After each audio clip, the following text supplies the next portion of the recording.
Welcome back to Ask Allison. I am Allison, and I'm here to answer your questions. All right, here's today's. I am having some anxiety choosing my niche. If I pick one and it's not working for me, can I change my niche down the line? What advice or concerns would you have about doing that?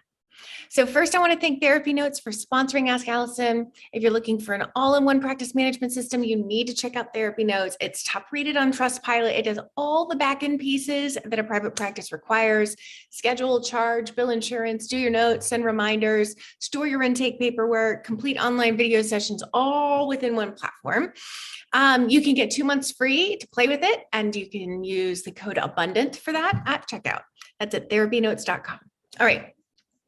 You can absolutely change your niche later on. So I want you to take a nice deep breath. It's kind of like asking college freshmen to choose a major based on what they want to do for the rest of their lives, right? Like choosing one allows you to get where you want to go, but there are so many of us whose majors have nothing to do with our current careers.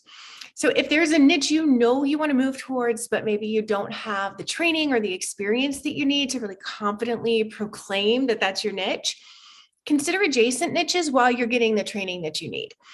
So example, if you want to be an eating disorder therapist, but you want more support in that first, you could work with anxiety, trauma, perfectionism, whatever you feel most adequate treating right now that's also interesting to you. Sometimes therapists have a really hard time committing to a niche because they have a hard time committing to most things. If this is a pattern in your specific life, then acknowledge that and remind yourself over and over and over that you are not stuck with any niche you choose.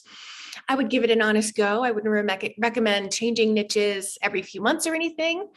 The cons of switching niches are mainly that there's a lot of work involved. You're going to need to rewrite most of your website copy and your online listings.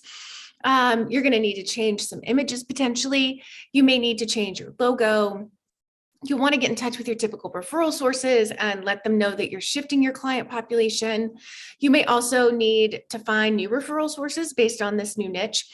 And I know that sounds like a lot of work, but the truth is that once you've built a practice based on one niche, you'll have figured out what works for you. And it's way easier to do it the second time than the very first time. Ultimately, I want you to build a practice that makes you excited to go to work in the morning.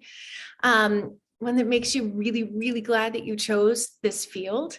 We grow and we change as people. And for many of us, that means we're going to change our niches and as well as our interests and our lives and our circumstances change. So choose the niche that lights you up most right now, the one you do excellent work with.